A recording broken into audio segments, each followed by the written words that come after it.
butang nga atong ginauman nga dili makita. Kinahanglan hugot ang atong pagsalig nga madawat nato ang atong ginauman. O bisan wala pa nato makita ang mga gisaad sa Dios. Kay saad gani, makita ba ang saad igsoon? Ha? Di ba kayo na sa lalaki nga pakaslang ka? Makita ba mo dayon? Dili.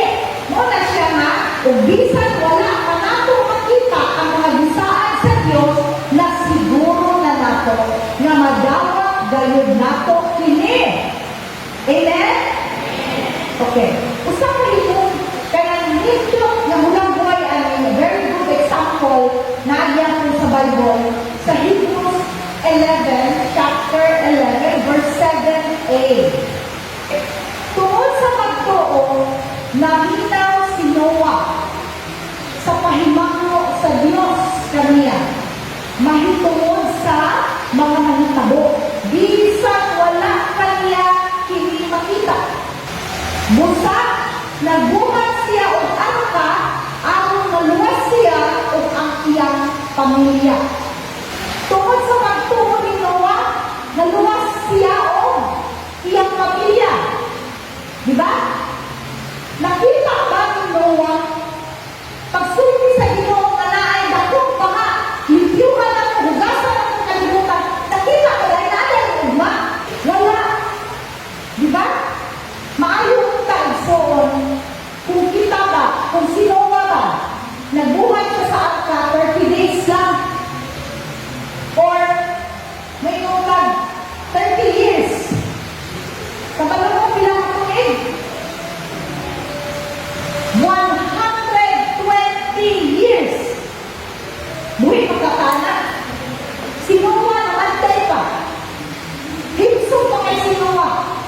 Okay? Wala si Noah mo surrender.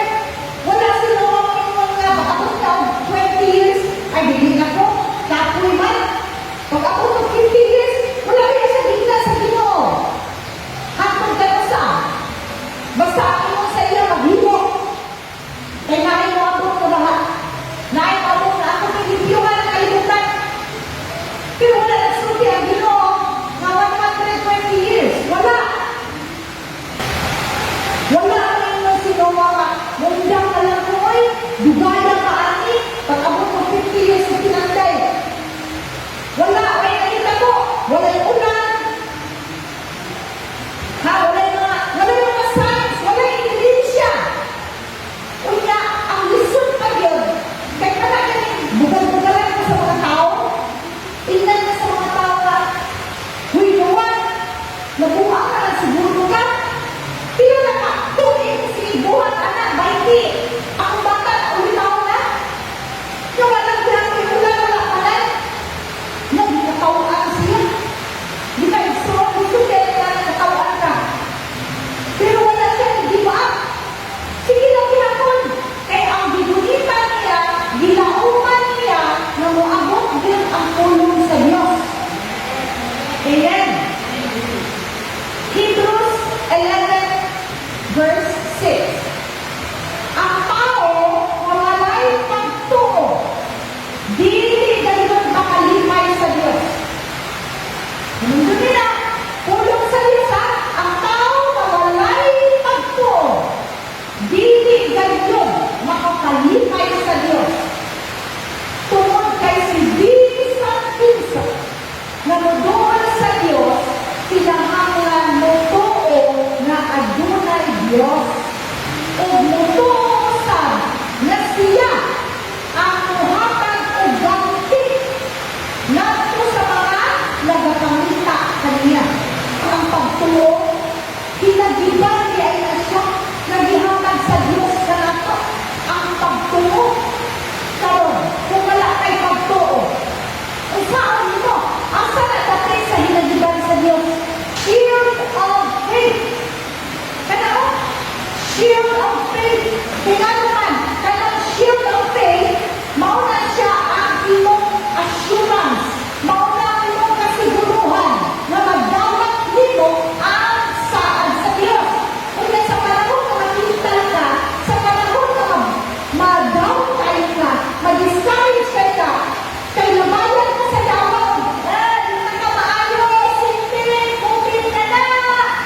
Oh, na ang shield of faith, dili, kay dili ko madutlan, kay nagsiwan ang Diyos na iyang luwasong sa mga sakit na makapatay.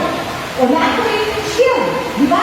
Kaya shield of faith, ako ang hindi ay na, ang mas maghihatag sa Diyos sa tuwa. O, maghimog ko, sword of the Spirit, igsoon. Asa ba ko ng sword of the Spirit? Espada sa Espiritu. Asa ba na? Pulong sa Diyos. Okay, na ay shield. Muna ang shield ha. Oh. Tak. Mga versikulo. Memorize na ako. Dili ko matutlan sa yawa. Sa yawa mga ilamay sa ako. Kay dapat kong memorize. Karon. Masige na lang ang anak. Ako'y ba yan? Magira? Tanawa na. Isipan ang magira. Una mo na yung masala. Sige lang. Gulag-gulag. Sige lang. Dipisa. Wala kayo pang dulong. Mamatay na yung kalaman ng tututukan siga-sigaan baka. Siyempre hindi, di ba? Kinahanglan ang sword of the Spirit, which is the Word of God, na inyong i-memorize, na inyong isaulo mo, inyong pandunggab sa yawa. Amen? Okay? Kung saan na lang niyo siya pagpakita ang Espiritu na siya, makilhanin mo ang iyang hinaiya. Kung saan man? Kung saan man? Asa? Magbasa sa pulong sa Diyos. Kaya ang ingon sa pulong, kadtong pangita niya, andar siya nga, unsa? Ganti. Tagaan niya ang reward. Kung saan ako makuha na ko na, so kung ikaw, mangitang din ka sa Ginoo, gantihan ka niya. Amen? Basahon natin sa Hebrews 11:33 to 35. Mawin sila ang mga tao nga grabe pagtuo. O kung sa ilang mga nakuha, tungkol sa ilang grabe na pagtuo. Wala pa lang ilang ginawat ang ilang gilauman, pero nagtanaw sila na nagdawat na gilila. Ngayon, sa 33, tungkol sa ilang pagtuo, gipilin nila ang mga ginharian. Nagdumala sila na matawag o nadawat nila ang mga saad sa Diyos kanila. Pinunyo mo kay Joseph, tungkol sa ilang pagtuo, wala silang tukba sa mga leon. Wala silang mapasok sa nagbilaan ng kalayo. Shadrach, Meshach, at Abednego. O nakalinawas sila sa kamatayang pinaagi sa espada. Ngunit sila naman ang mga direkod sa Ginoo. Kaya sila na dito sa daan kasabutan sa Old Testament. Karon sa Hebrews, sa New Testament, ginanda nila itong mga tao sa unang nagrating mga pagtungo. Ang uban kanila luya na kaayo kapag di mabaskog sila. Nahimo sila kaisog sa pagpakigira o grapili nila ang mga sundalo sa ubang na lungsod. May mga babae usad na tungkol sa ilang pagtungo sa Diyos. Ang ilang mga anak na namamay na buhin ang usad. Ang uban na nagtungo sa Diyos, disakit hapon na namatay. Ito mga daan mga Kristiyan, pakakon ito sila sa mga leon. Pero walang nila gininamas sa ilang pagtungo. Kaya nga naman, yun sa Bible, tungod kay nagduli sila sa paggawa sa kagawasan, sa kondisyon na kaligdan nila ang ilang pagtuo.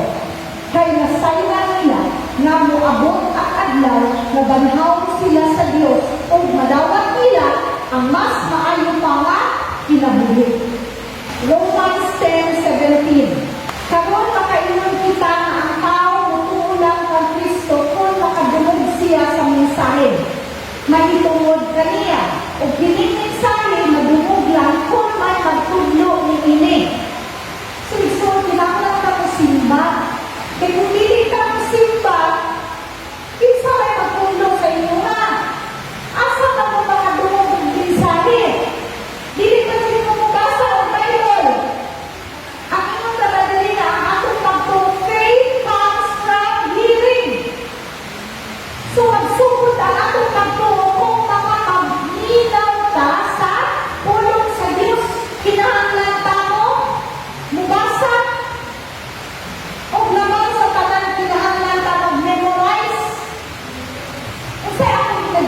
gamit.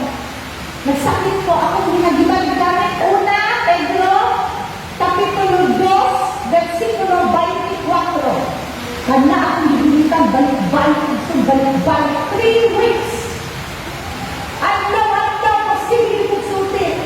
Yawa ka, wala kay gula sa akong pinagpuli. In the name of Jesus, naglimon ang tulong sa Diyos na pinaagi sa iyang mga samad, ginayon niya ako. Ang iyong sa Diyos, gantihan niya ang mangita kanya. Gantihan niya ang mangita kanya. Usawa niya itong mangita kay Jesus. Usawa niya itong mangita sa Diyos. Usawa. Ha? Magbasa sa Bible. Basahan niyo Romans chapter 3 verse 27. Busa hain naman ang panaghimaya. Gipagawas ini tungod sa unsa nga kasugoan. Tungod ba sa mga buhat?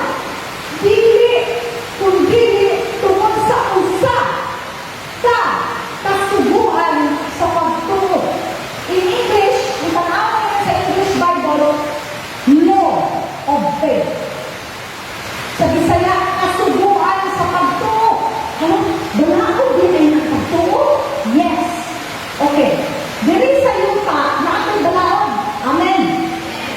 Karon, na ako'y balaod sa espiritual ng bahay ng Son. Kaya atong Ginoo dili na ito makita, di ba? Di ba? Karon, kinsa man ang muyong ko, kinsa man mutungo sa balaod sa espiritual ng panayawa. So, ang pagtungo di ay, usa ka balaod sa espiritual na kunti mo mga yawa, mga anghel, kunti mo ang Ginoo, iyan ang i-honor. Iyan ang tumanon kay balaod na. At ilaw, yes, balaod ang pagtuo. Hinagidan o balaod. Grabe ka powerful ang pagtuo ito. Walang kinahanglan gitag pagtuo. Example, dahil sa yuta, kinahanglan ka mag-QR code, di ba? Kinahanglan ka face mask, kinahanglan ka face shield. Sulay ka mo violate. Then, tanaw na to. Kaya na ay punta. Anak po ang balaod sa espiritual. Kinahanglan ko pagtuo. Mo ang yawa, ang langit, atong mismo atong Diyos, iyakan ang respeto doon, ang atong pagtuo. Dili na ito makuha ang atong ginauman kung wala kay pagtuo. Maski ba na sila gilang niya, maski ba na sila Ninoy, tunay na ito mag-ampo, ano wala din, Ninoy, dito nga ang atong pag-ampo. Exor, kinahanglan dito ang lihok sa pagtuo.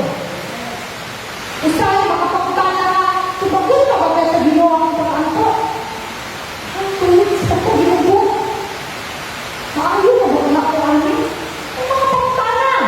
Kaya ano, hindi ka na kung yan ang ginagawa. Kaya kinahanglan natin tuwan ang mga butang ng yan na natin nakuha. Ang mga butang na ato pang ginagawa, kinahanglan tukuha na nato. Kinahanglan ito makabalong ito sa pamaagi sa Diyos. Iyakan natin pamaagi, hindi na natin pamaagi, mga tawhanan ng mga pamaagi. Munang kinahanglan o pagtuo, ay balakon na sa Diyos. Basahan natin sa Hebrews 11:1, balikin na ko ha. May pagtuo kita kung hugot ang atong pagsalig, na magdawat nato ang atong mga gilauman, kung bisan wala ka nato makita ang mga gisaad sa Diyos, na siguro na nato na magdawat nato kini. Na ako yung testimony. Kaya ako likod. Sa unang sabihan ka na wala niya ako likod, di ba? Kaya ako spine, kaya isa ko katuloy, bumili ko katindog. Kabangan ko nila na ako'y murag breastplate of righteousness. Kaya ginagtak ko din, kaya ako nakatindog taro. Kaya ito ko doktor, yung mga doktor na kinahanglan ko operahan. Nakutanya ko sa doktor, ito dok, maayo mo ba rin, mabalik pag-ibig sa normal. Tingnan ang doktor, dili ko kaprami sana.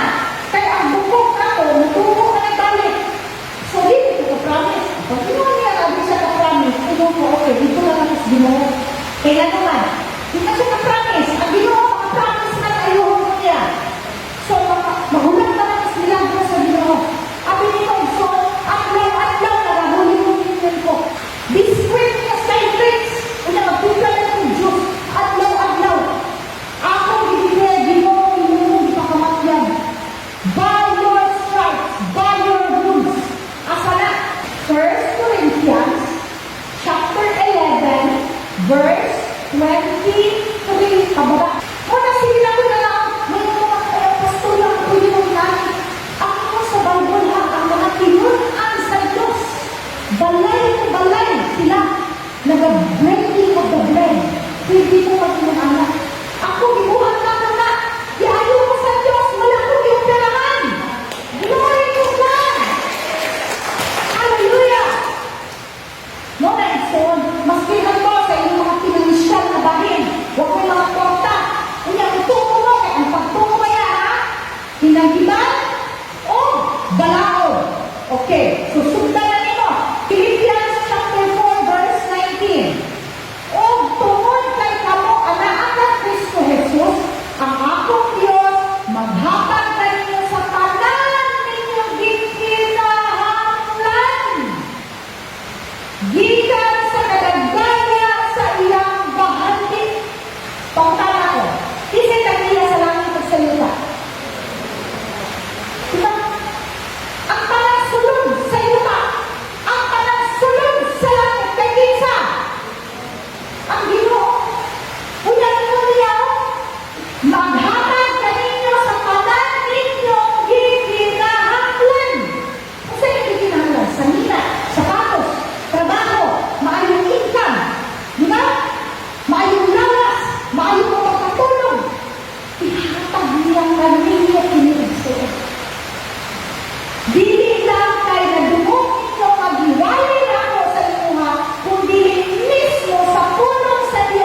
alagad sa mga anak.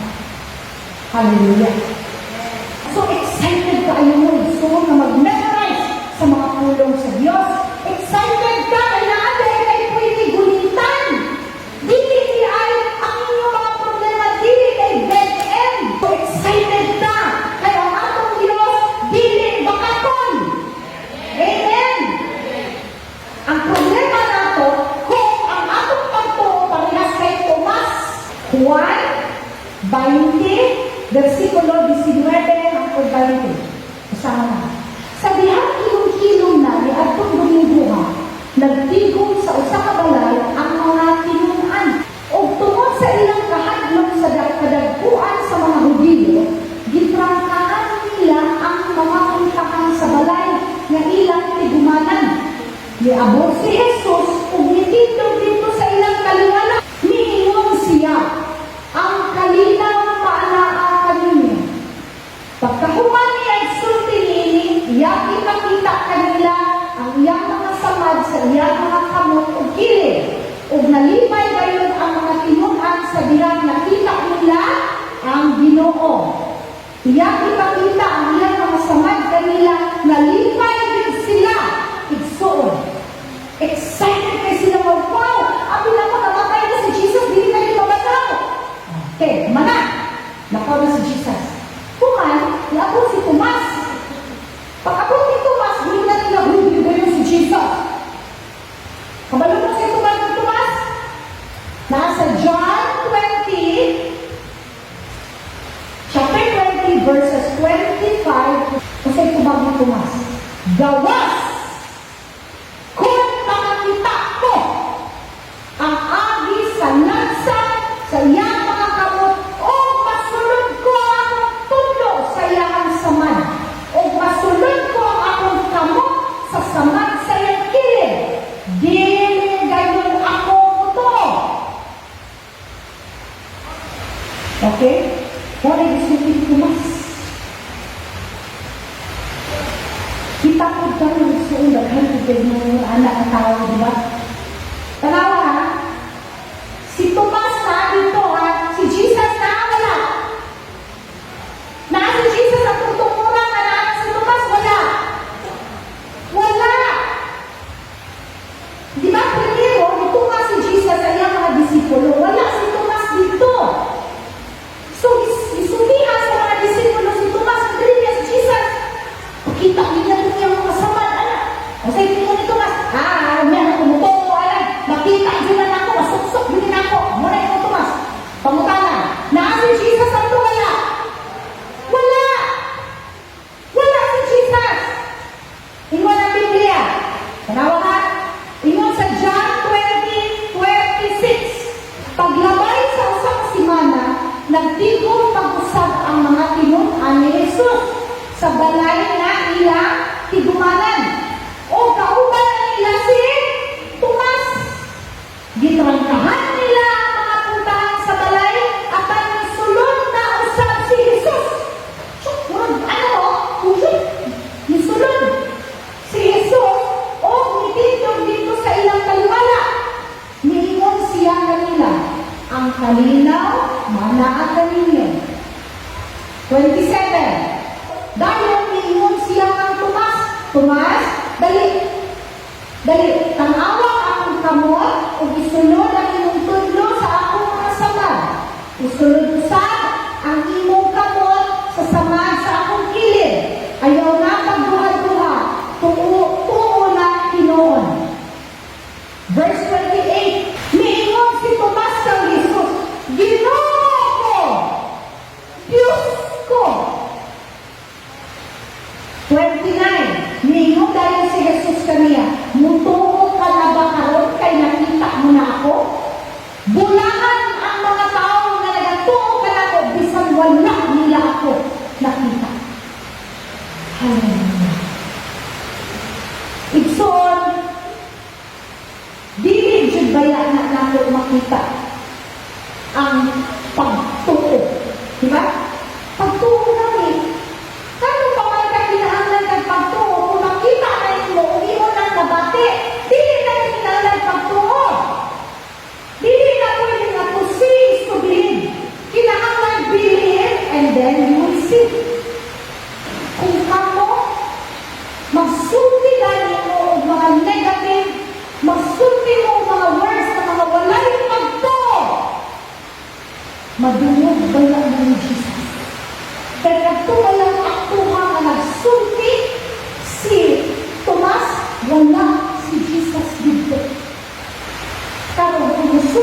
God words na puro sa pagtuo, mga gikan sa pulong sa Diyos na imong gi-memorize, imong gisaulo. Kay ang pulong imong kunsa, hinagman o balaod. Karon ang kalangit, kay ingon ang Diyos na bulaan